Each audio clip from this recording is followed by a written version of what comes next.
marchait pas dans les noirs. Il est éclairé toute sa vie. Jésus est la lumière du monde. Chantons. Jésus est la lumière du monde. Celui qui le suit ne marchait pas dans les noirs. Il est éclairé toute sa vie. Jésus est la lumière du monde. Chantons. Jésus est la lumière du monde. Celui qui le suit ne marchait pas dans les noirs.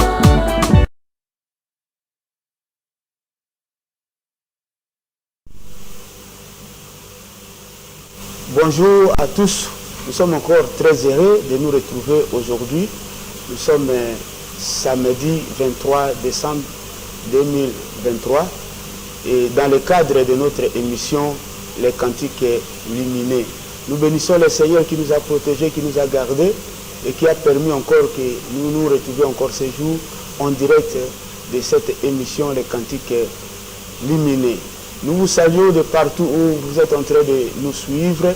Que Dieu soit loué, que Dieu vous bénisse richement, que Dieu vous bénisse abondamment.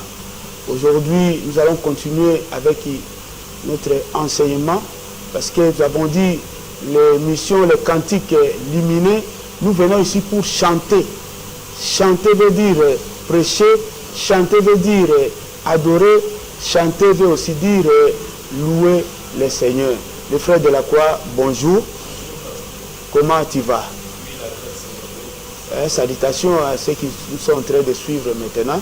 Je salue toutes personnes qui ont disposé leur temps de nous suivre ce matin.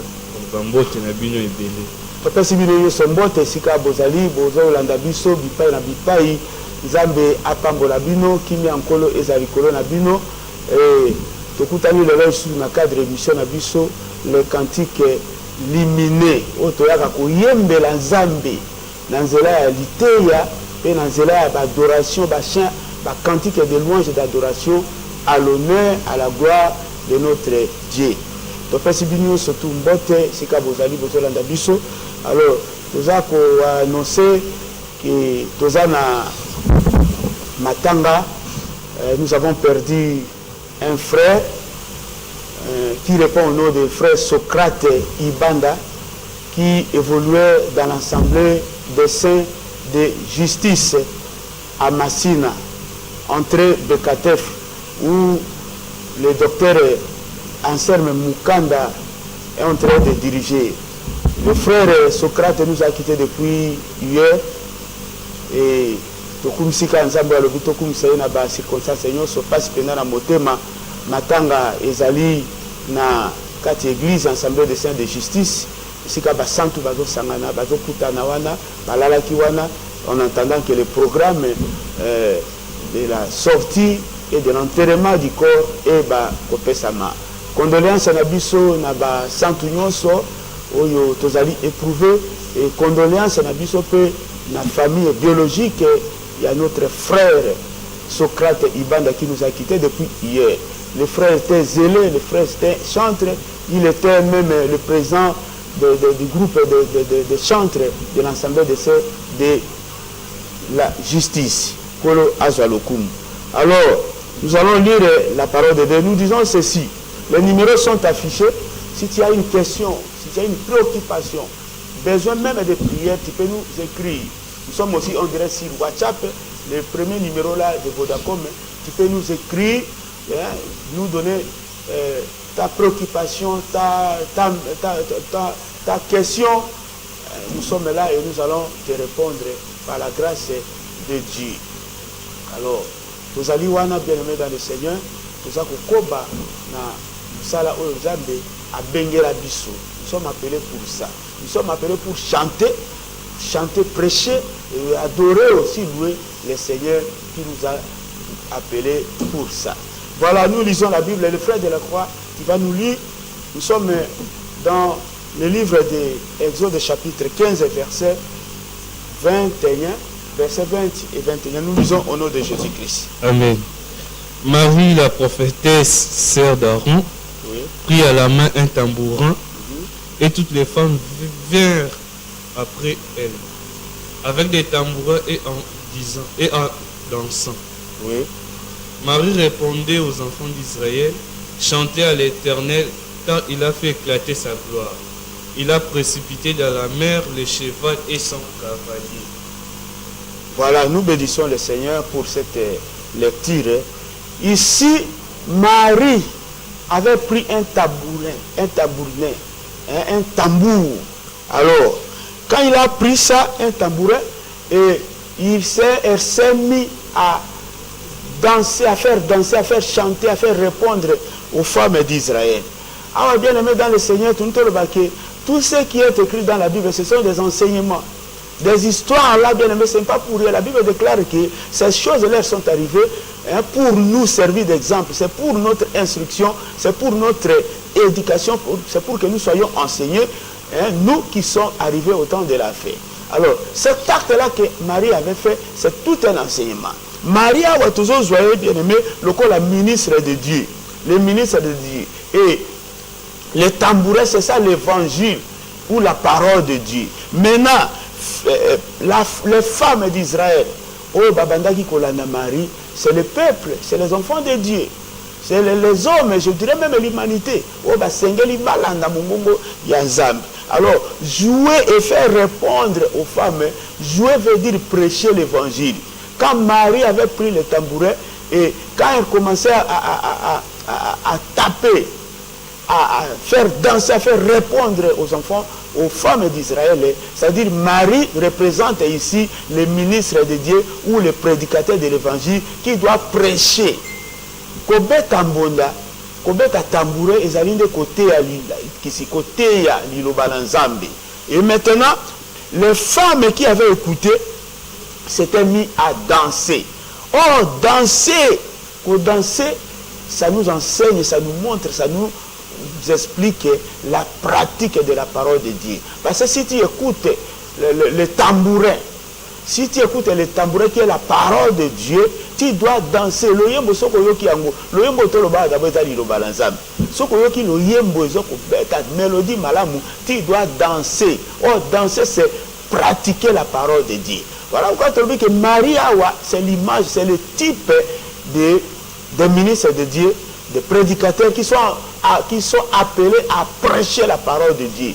Au prêcher, tandis que le tambouret lui-même, c'est ça la parole de Dieu, c'est ça l'évangile. Et quand Marie s'est mise à danser, à taper le tambouret, à faire répondre aux enfants d'Israël, Marie, qui est le ministre de Dieu, était en train de prêcher la parole de Dieu. Même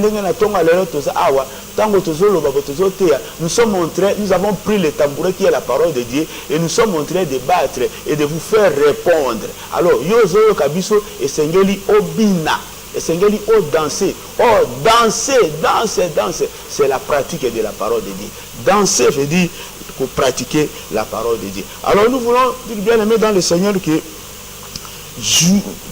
danser, c'est pratiquer la parole de Dieu. Alors, un prédicateur, un ministre de Dieu, quand il prend le tambouret qui est la parole de Dieu, quand il commence à taper pour faire répondre aux gens, pour que bina, puisque le message là doit porter la vie. Lui-même, le ministre de Dieu, doit aussi danser.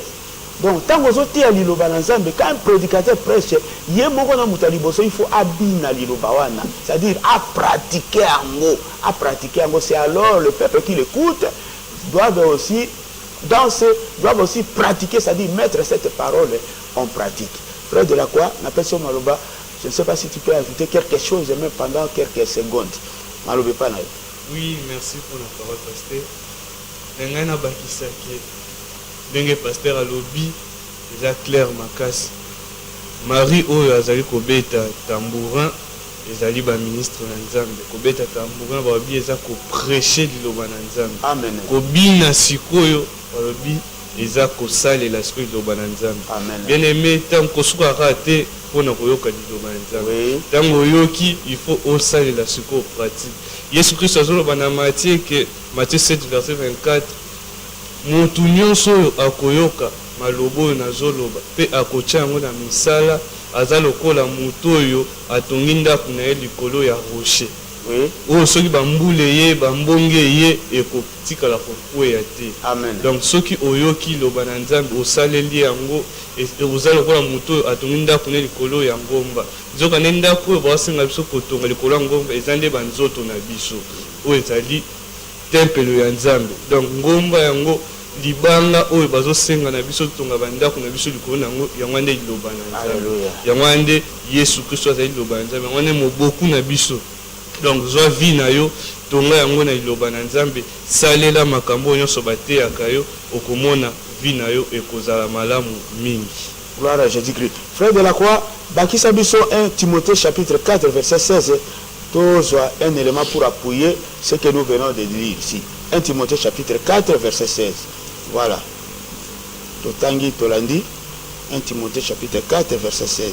Totangi na kombo na Jésus. Oui. Veille sur toi-même et sur ton enseignement, persévère dans ces choses, car en agissant ainsi tu te sauveras toi-même et tu sauveras ceux qui t'écoutent. Voilà. Marie tango azobeta tambourin azobeta mbonda. Tobi Marie ezali basali na Nzambe batei ba ministre de Dieu. Marie aussi s'était mis à danser. Donc motei faté ya nano liboso.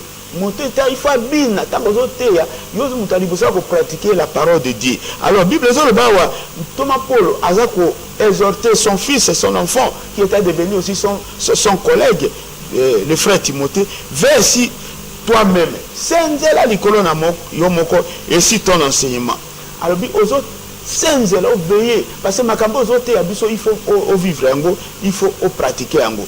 Et alors, car en agissant ainsi, tu te sauveras toi-même et tu sauveras ceux qui t'écoutent. Voilà. Un serviteur de Dieu, un ministre de Dieu, un prédicateur de l'évangile doit veiller sur sa vie, sur son enseignement. Tant qu'il veiller, il se sauvera lui-même. Il faut habiter. Makambo ya zote il faut bikela yango pour qu'il soit sauvé. Et peut-être mazo bikela makambo wana, il va aussi sauver les gens aussi qui l'écoutent. Voilà pourquoi tant que zo beta bonda qui est la parole de Dieu zoteya yo moko il faut bina bato bazo yo kapé il faut ba bina, ça dit va pratiquer liloba wana kola pa bola biso tokei na ngambo ya technique. Nous demandons à l'ingénieur Bilo de nous balancer un cantique. Nous allons encore danser, chanter au travers de ces cantiques. Voilà, c'est parti.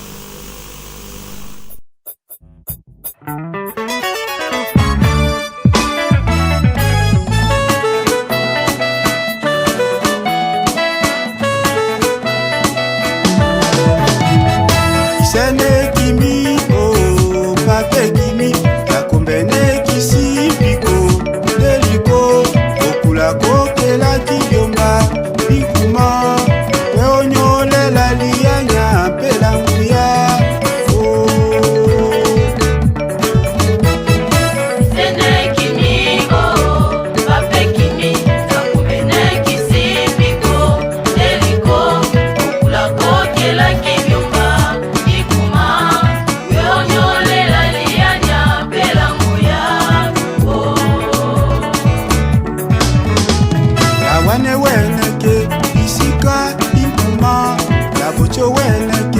isika binkuma okula koya lila baiso sambo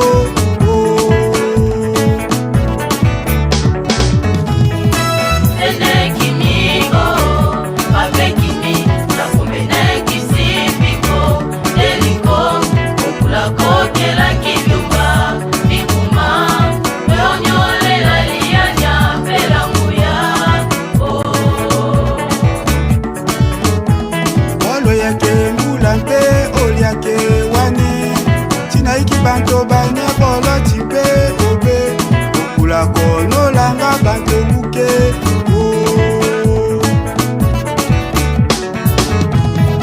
Sene kimi o pape kimi kakumbene kisi piko deliko okula kokela kibyumba bikuma weonyole la lianya pelanguya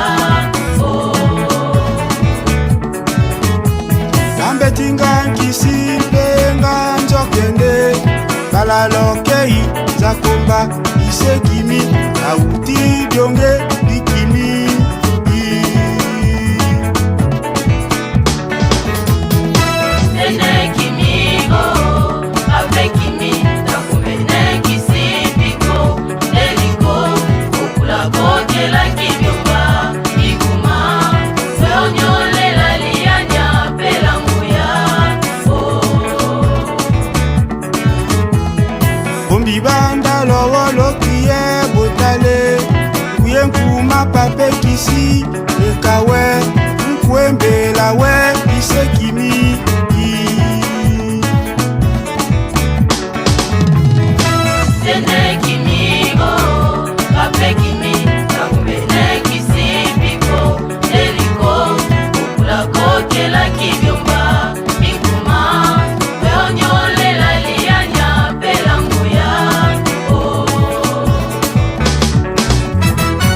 bekole nkuma wane lotio eminzali bonokie Bekole nkuma wane lotio eminzali bonokie papa Bekole nkuma wane lotio eminzali bonokie kakimbeti beti la wa inkole kimia ya lilami Bekole nkuma wane lotio eminzali bonokie papa Bekole nkuma wane lotio eminzali bonokie kakizokende la wa inkole kimia ya lilami Bekole nkuma wane lotio eminzali bonokie papa Bekole nkuma wane lotio eminzali bonokie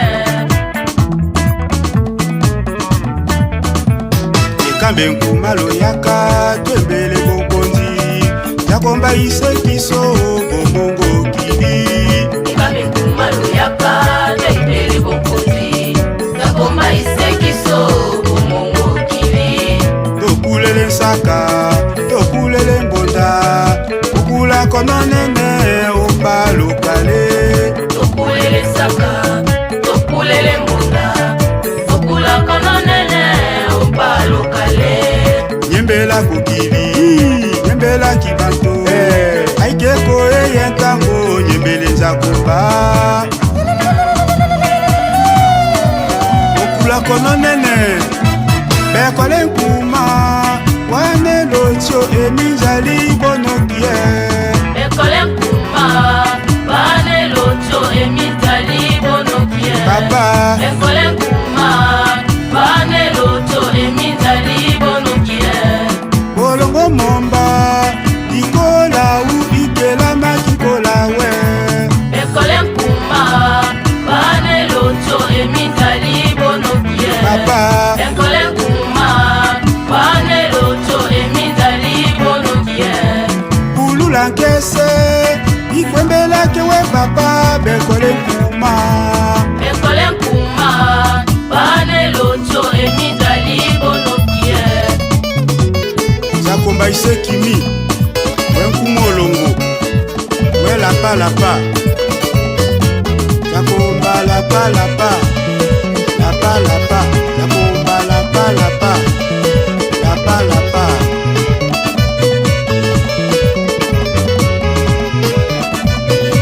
zakomba lapalapa lapalapa.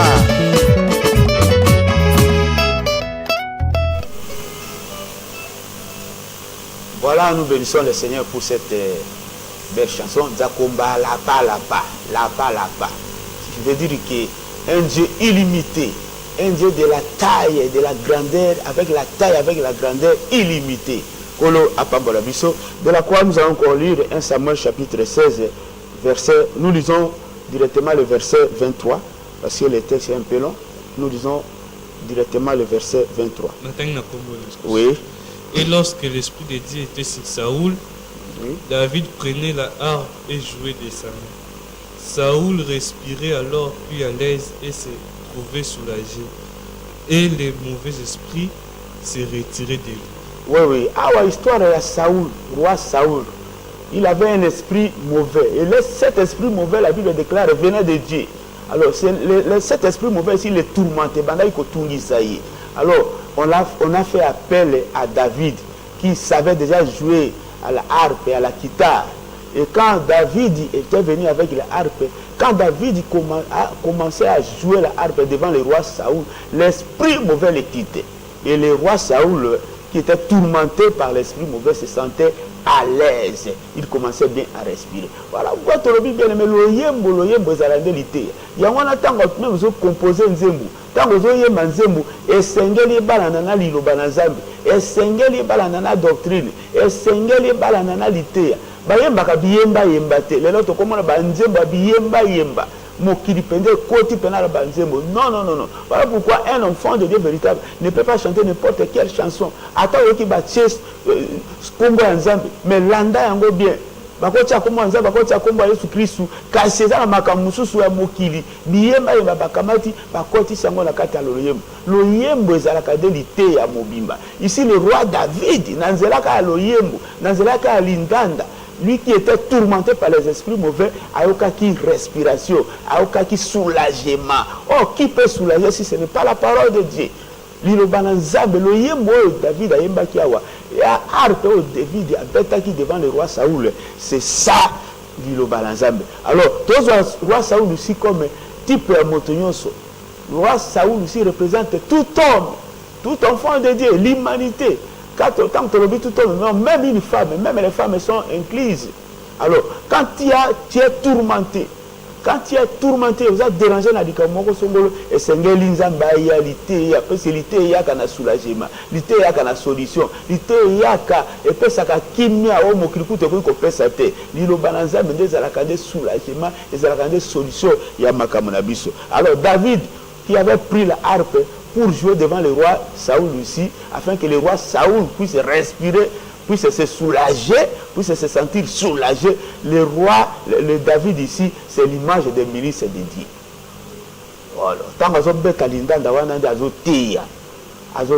vous avez image, le roi David, il a évangile, prédicateur, homme de Dieu, ministre de Dieu qui sont appelés Yakoté. Le discours lindanda wana ou bien la harpe, si vous voulez, la harpe représente la parole de Dieu. Tant que Motei akamati harpe azobeta, c'est-à-dire il prend l'évangile, commence à prêcher.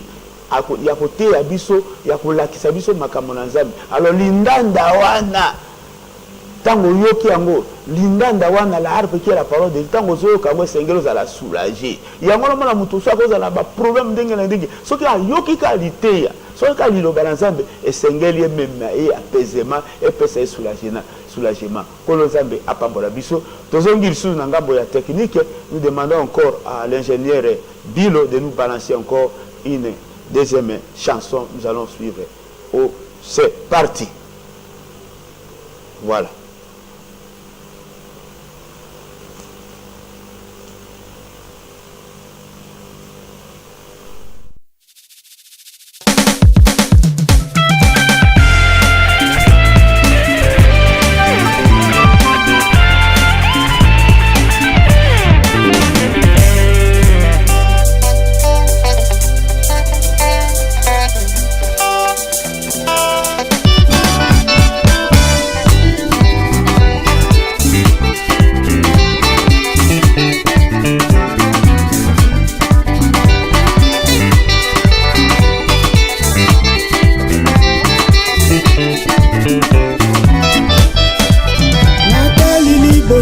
Nathalie Penasima mokili oyo litombo ezali te mokili yango ekosa bato ebele mokolo ya suka ekowana na bango nzela ya nzambe nzela ya lobiko tambola na yango okomona bolamu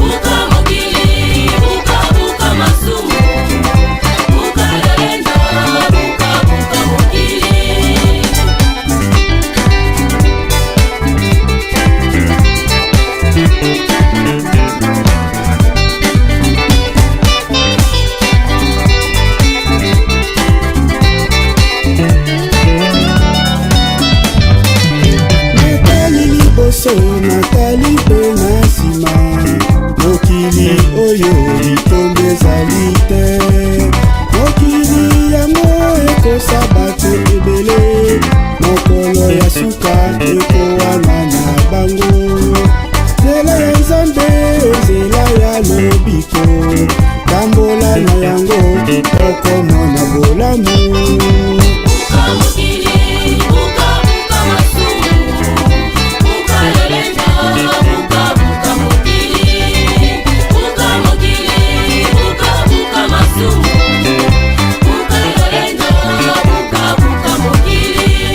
basala ambiance basuka na malika basi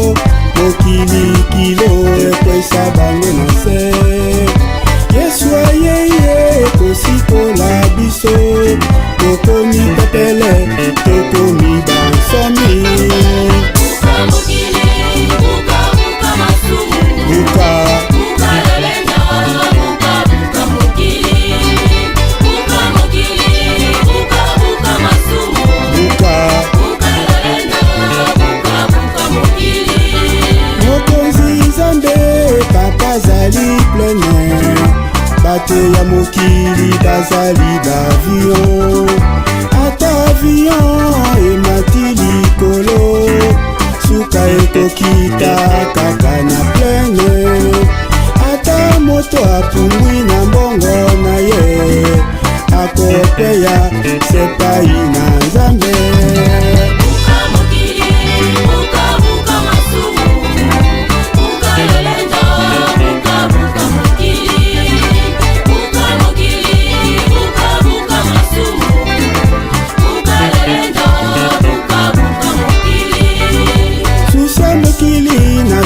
Secret présent ezangisi bato ebele bakota lola mokili ekoleka na bisengo na yango vanité de vanité tout de vanité liloba na nzambe yango ekoleka te kangama na yango okokota na nkembo.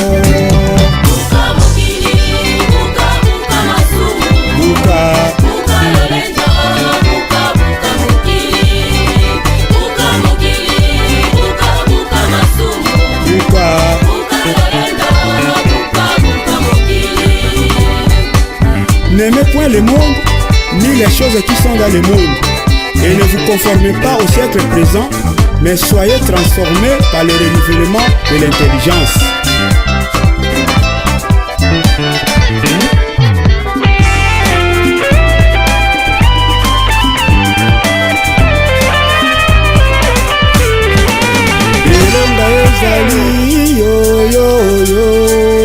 Elonga ezali na liloba na nzambe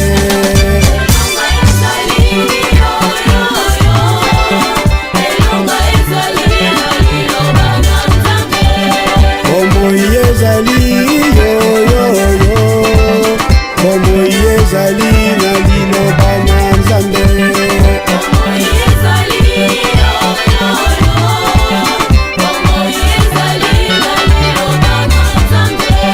bomengo ezali yoyoyo bomengo ezali na liloba na nzambe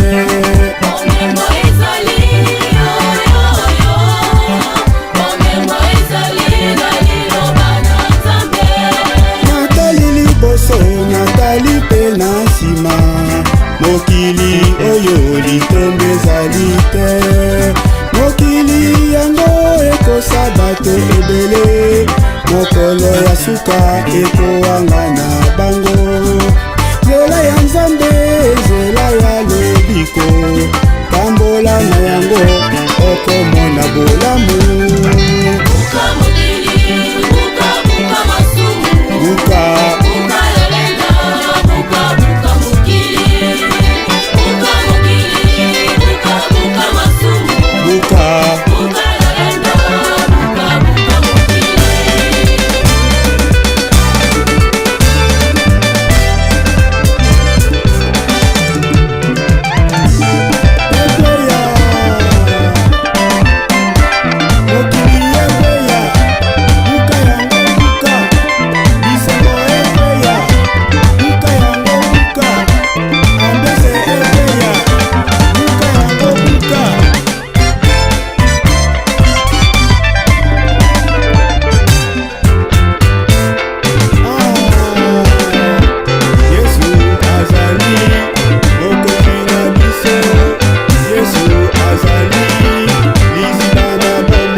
nous bénissons encore le Seigneur pour l'ensemble kitoko yo. Buka mukiri, buka buka masumu, buka lolendo, buka buka mukiri. Voilà, tozongi awa et tolingi to pesa une idée générale pour to clôturer l'émission na biso.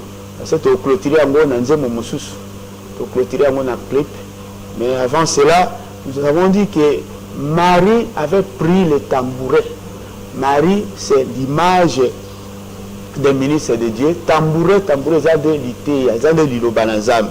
Bongo, les femmes qui avaient suivi Marie représentent le peuple, les enfants de Dieu, tout homme sur la terre. Et jouer ou faire répondre aux femmes, ils allaient de côté. Tant que moté azoté une colbazo bête à bonda, azo bête, azo yembi sabato. Alors, les femmes qui avaient écouté Marie en train de jouer le tambouret, si on a payé, on doit danser veut dire pratiquer la parole de Dieu. Tant que vous avez le yembo est dit et c'est au salé là, au tchangona misala. Alors, tu as vu le roi Saoul, il était tourmenté par l'esprit mauvais, tant que Yoki, le yembo, et l'indanda David, la Bible déclare qu'il était soulagé. Moli Moumabé Bandai ko dérangé Bimaki. Bien aimé dans le Seigneur, peut-être tu as aussi tourmenté, je ne sais pas. Nous avons nabiso a Kangola Bikisayo, Tango Landika lo Yemboyo, Liteo Totea, Tango Zola Name Banzemo Nabiso, Bakantiki Nabiso, Baklip Nabiso Nezoleka, Tikankolo Nabiso, Akota, Moli Moumabé Zako dérangé et Bima. Si tu es malade, les amis, appelle ça guérison maintenant au nom de Jésus-Christ. Tu as un problème, que le Seigneur te réponde maintenant au nom puissant de Jésus-Christ. Nous sommes ensemble de ces Benza, situé sur l'avenue Benza numéro 41. Nous sommes dans la commune de Mongafoula, précisément dans le quartier Matadi Mayo. Alors, tout sanganaka mardi, jeudi, culte d'enseignement à partir de 17h jusqu'à 19h30. Dimanche, nous avons un culte d'enseignement, un culte de louange et d'adoration à l'honneur de notre Dieu, à partir de 8h jusqu'à 11h30. Nous t'invitons à rejoindre Bisso, Oyo Kamate, Okape Banzembo Oyo, la Lenge, la Mounion, c'est la Yembo, adoration à louange, et la Yembo, alité, et Okangope, na Bozindo, na Yango. Alors, Topé Simbote Awa, na Maman Aimé Bengombe Aimé Dollar, Zambe Abatelayo, Apambolayo, Minao, Naomi Pia, ma fille, que Dieu te bénisse. Je salue comme ça Maman Anilambi, moi c'est docteur Albert Mukwakungu, Zambe Apambolayo, Maman Anilambi, Nambano, docteur Albert. Je salue la sœur Trifène Congo et son bébé Sharon, qui m'a Zambe Zanabino, na Pesimote na Maman Fanny, Banana Ignoso, Salvina, Mobali Naye, le frère de Gaulle, Nzambe Abatelabino. Je salue comme ça ma fille Kriji Massamba, Nzambe Abatelayo. Je salue ma fille Dorcas Bontole, qui est étudiante à l'IPEN, déjà L2, Colonabiso à Pambolayo. Je salue le frère Daniel Mwanza et le frère Daniel Mangoubou, Kolo Nabiso à Pambolabino, frère Willy Pessa. Je salue ma maison, je vois ma femme Karine Poutou, maman Karine, un bon week-end, Zambé Abatela, Pambolayo, Bayon Sonandako, c'est l'empête, un colo Akembisayo, c'est Frigi, Kanga, je salue Sœur Crédule, Pia, je salue Sœur Goline Poutou, Kolo Nabiso Abatelabino, Napesi Pembote, na Sœur Espérance Michika, la femme de notre frère Jo Eleka, Kolo Nabiso Abaterabino, Esika Bozali, na Pesimbote, na Basala Nzame Nyonso, Bandeko Nyonso, Bolandi Biso, Nemisho Yo, Kolo Nabiso Abatera Papa Bolabino, na Pesimbote Pe, na Basantu Nyonso Yambenza, Kimi Nzambe Esa Nabino, frère de la Croix, na Pesimalobepa Nayo, si tu as quelques personnes à saluer, Malobepa Nayo. Oui, na Pesimbote Pa, Bandeko Nyonso, Pesaki Biso, Ner, Yakolanda Biso, Natongo Alilo. Na pespe Sumbote pa ya papa Caleb Ngokbe na mwasi na ye maman Niclette na pesi Mbote pe et pas ya frère Patrick et pas ya frère Nicolas et pas ya frère Isaac na pesi Mbote pa église na biso ya basantu na mokili mobimba pe église locale na biso assemblée des saints et ambenza bambote na bino nyonso. Tika kimi nzambe ezala na bino bino bozali bakwa kolanda biso. Vous suivez cette émission à la rediffusion le mercredi à partir de 19h. Kokutana lisusu samedi prochain en direct ici la RTP à partir de 9h05. Bye bye. Tokiki bino kolo kimia na ye ezali kolo na bino. Voilà.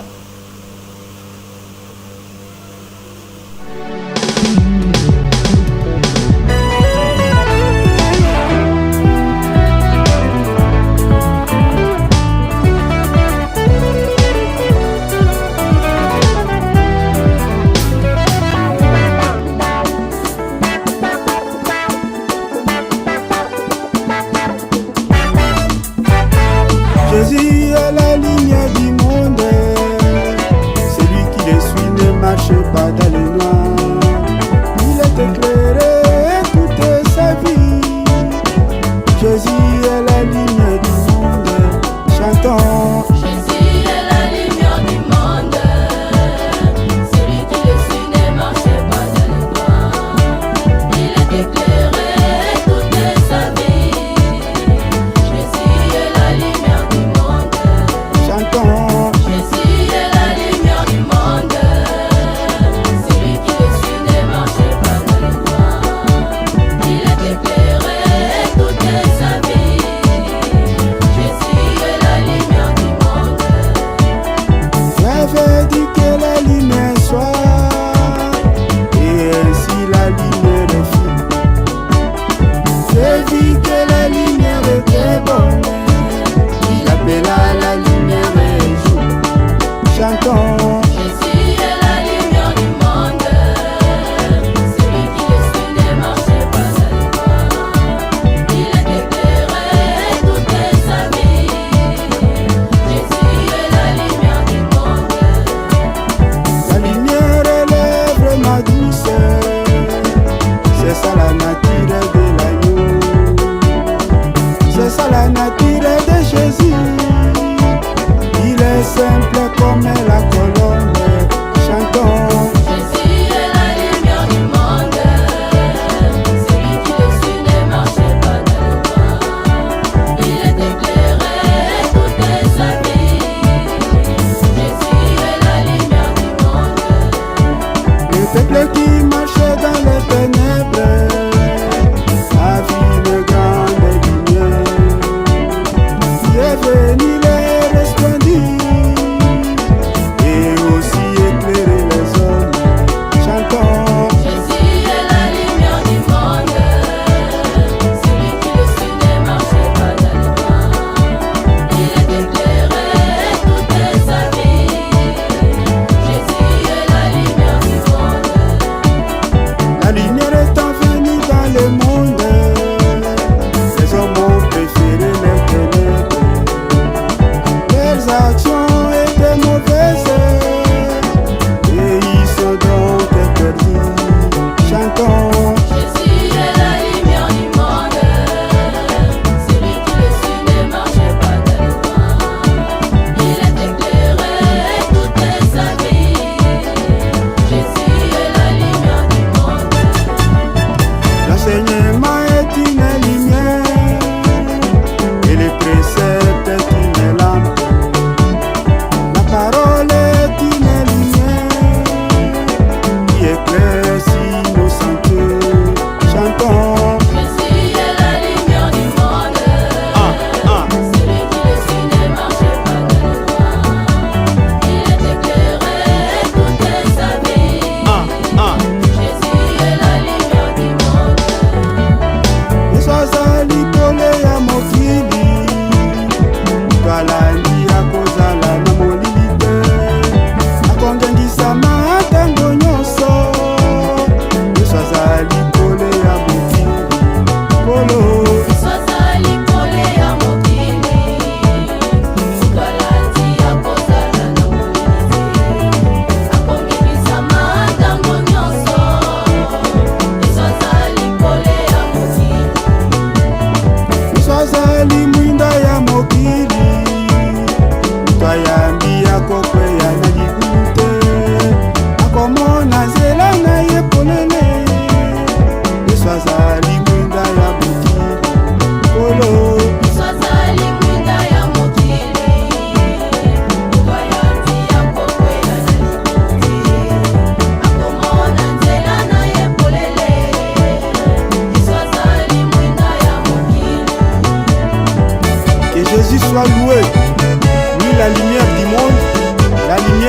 véritable qui est venu pour éclairer les hommes. Alléluia. Éclairage, éclairage, éclairage.